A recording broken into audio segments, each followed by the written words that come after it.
Hey guys, it's Kylie. Today I kind of want to sit down and talk about something that isn't booktube related, isn't book related at all, but that is about my mental health.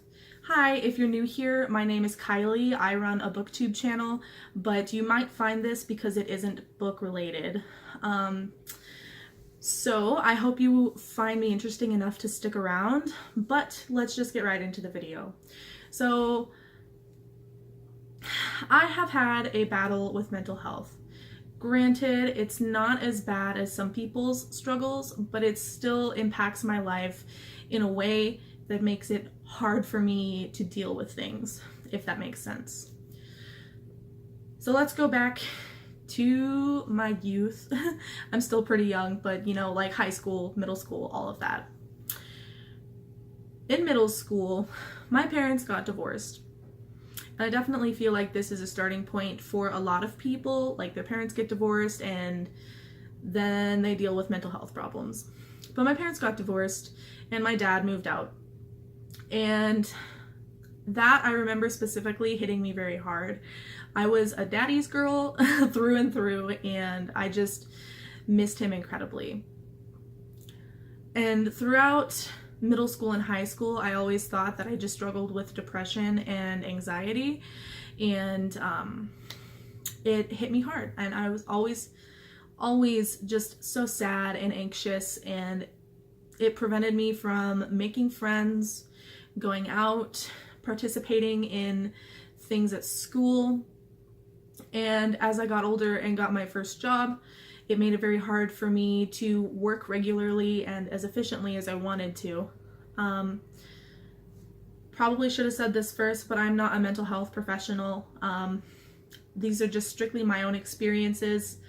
But I remember in my first job, my bosses came to me and actually told me that they noticed that I was struggling with something, and that they set up like for me to go see a therapist, and it would be covered through my employer, even though I didn't have insurance. And looking back, I probably should have, but I didn't, because I had always been told, you're just a crybaby, you're just this, it's not your mental health, you're overreacting, it's just you. So I didn't take it, and I struggled with it a lot.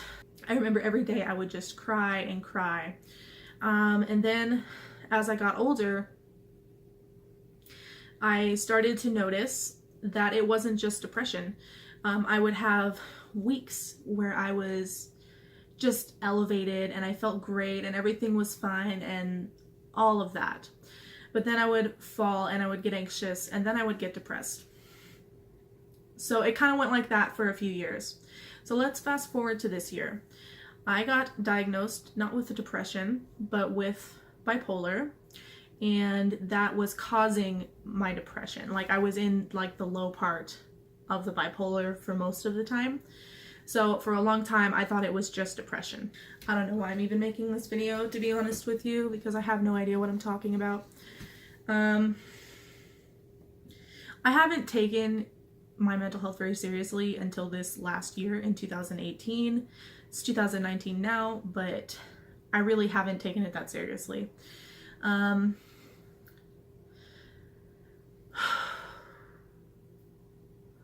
My husband and I would fight a lot.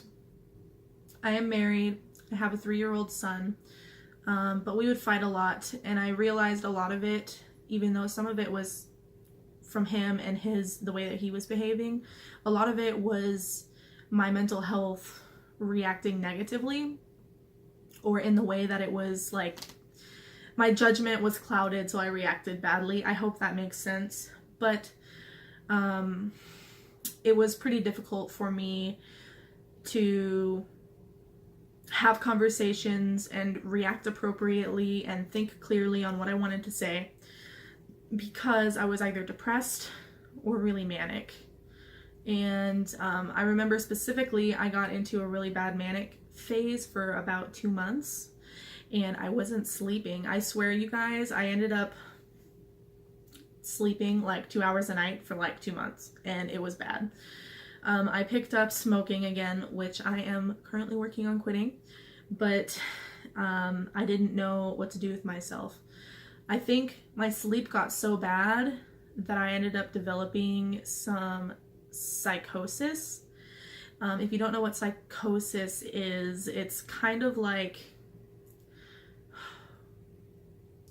bear with me. Psychosis is kind of like you experience psychotic symptoms. So for me, it was, I was hearing things and seeing things, and I was experiencing a lot of paranoia. I remember specifically that I would see things like in my bathroom as I passed it. I would see things outside. I constantly heard noises that weren't there, and the paranoia was so bad that I thought somebody was like watching me and stalking me. And looking back on it, I always had a little bit of that, but it didn't get bad until this last year. My diagnosis is bipolar with psychosis, and it's hard.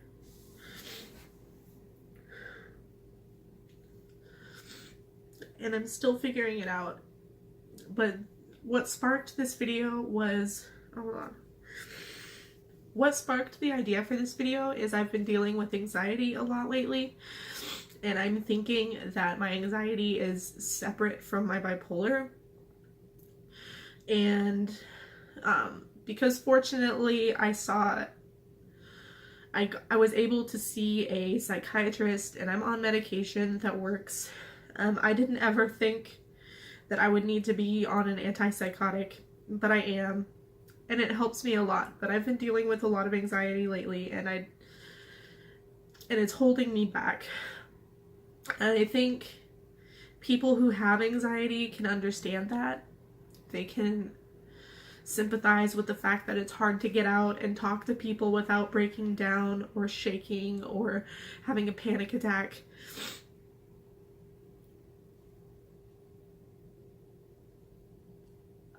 I don't know.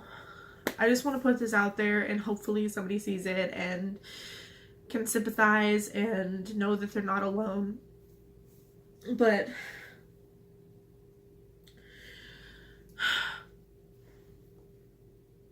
I've been working on my anxiety until I can get in to see my psychiatrist again. And I guess the point of it is I wanted to share a couple tips about how I manage just everything. These are just like my go-to tips for dealing with my bipolar when I'm depressed, when I'm manic, and especially when I'm anxious. And I don't know if they will work for you, but I know they work for me, and hopefully they help somebody else, anybody else. So the first thing I do is I breathe. And there's kind of an overall theme you'll notice with these tips, but just like that, I breathe. I don't know if you notice in the videos that I film, if you actually watch them, sometimes I get out of breath, and that's because I deal with anxiety. And I get really anxious, and I know I'm just talking to a camera by myself in an empty room, but I know someone's gonna watch it, so I tend to hold my breath and I don't breathe. So I have to remind myself, just breathe.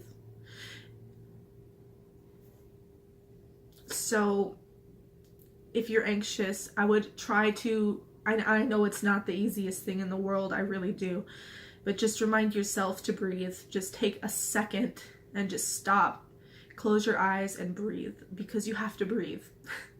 It'll help calm you down, it'll help clear your mind. It needs to happen.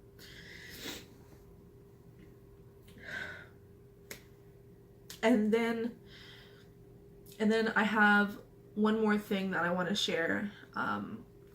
This pertains to just overcharged emotions from being anxious, manic, or depressed. Cry it out. That's my number one motto for life, is because I'm a very emotional person. just cry it out. If you need to cry, yell, anything, just get it out and then start fresh. I cannot tell you how many times I have had full-blown panic attacks and I just let myself have it. And then the next day I started new. When I'm depressed, I spend the day and I cry it out and then I move forward the next day. And it's almost like one of those fake it until you make it scenarios, which is not ideal, but almost necessary, because as an adult, you can't afford to not move forward. I don't have very much anything else to say. I just want to let you guys know that I am okay.